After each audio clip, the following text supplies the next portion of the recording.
புதுச்சேரி வீராம்பட்டினம் கடல் பகுதியில் சுற்றுலா படகு கவிழ்ந்த விபத்தில் பெண் சுற்றுலா பயணி உயிரிழந்துள்ளார். அண்மை செய்தியாக பார்த்து வருகிறோம். பெங்களூருவிலிருந்து புதுச்சேரிக்கு சுற்றுலா வந்த குடும்பத்தினர் வீராம்பட்டினம் கடற்பகுதியில் படகு சவாரியில் ஈடுபட்டனர். அப்போது சுற்றுலா படகு கவிழ்ந்த விபத்தில் பெண் சுற்றுலா பயணி உயிரிழந்துள்ளார். அண்மை செய்தியாக பார்த்து வருகிறோம்.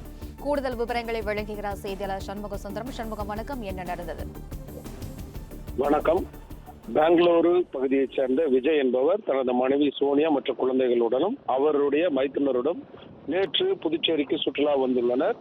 அவர்கள் புதுச்சேரி பல்வேறு பகுதிகளை சுற்றிவிட்டு நேற்று இரவு அங்கே தங்கிவிட்டு இன்று காலை அந்த வீராம்பட்டினம் கடல் பகுதியில் வந்து படகில் பயணம் செய்யும் வகையில் அந்த சிறிய படகுகளில் அவர்கள் 8 பேரும் பயணம் செய்துள்ளனர். குறிப்பாக அந்த பகுதியில் எழுந்த ராட்சச அலை காரணமாக அந்த படகானது கவிழ்ந்து விபத்துக்குள்ளான நிலையில் 8 பேருமே கடலில் மூழ்கியுள்ளனர். இதன் அறிந்த அந்த மீன்பிடி படகில் இருந்தவர்கள் அருகில் அந்த மீனவர்கள் உடனடியாக அவர்களை மீட்டு கரைக்கு கொண்டு வந்த நிலையில் சோனியா மற்றும் கடலில் மூழ்கி தண்ணீர் குடித்ததால் உயிரிழந்ததாக தெரிகிறது. இது குறித்து தற்போது போலீசார் விசாரணை மேற்கொண்டு வருகின்றனர்.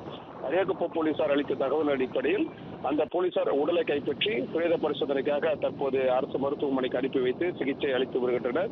மேலும் அதில் சந்தியா மற்றும் சதீஸ்வர் ஆகிய இருவரும் தீவிர சிகிச்சையில் சிகிச்சைப்பட்டு வருகின்றனர். மற்ற 5 பேருக்கும் லேசான பாதிப்பு ஏற்பட்டுள்ளது.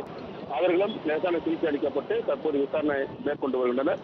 புதுச்சேரி வீராம்பட்டினம் பகுதியில் அந்த கடலில் சென்ற அந்த படகு கவிழ்ந்து விபத்தில் ஒருவர் உயிரிழந்த நிலையில் மற்றவர்கள் பாதுகாப்பாக மீட்கப்பட்டுள்ள நிலையில் இது அடிக்கடி இதுபோன்று விபத்து நடைபெற்று வருவதாகவும் அரசு இது புதிய நடவடிக்கை எடுக்க வேண்டும் எனவும் அப்பகுதி பொதுமக்கள் கோரிக்கை வைத்துள்ளனர்.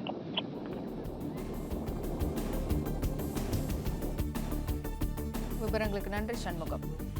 பிளே ஸ்டோர் மற்றும் ஆப் ஸ்டோரில் இருந்து பாலிமர் செயலியை QR கோடு மூலம் பதிவிறக்கம் செய்யுங்கள். செய்திகளை உடனுக்குடன் பெறுங்கள்.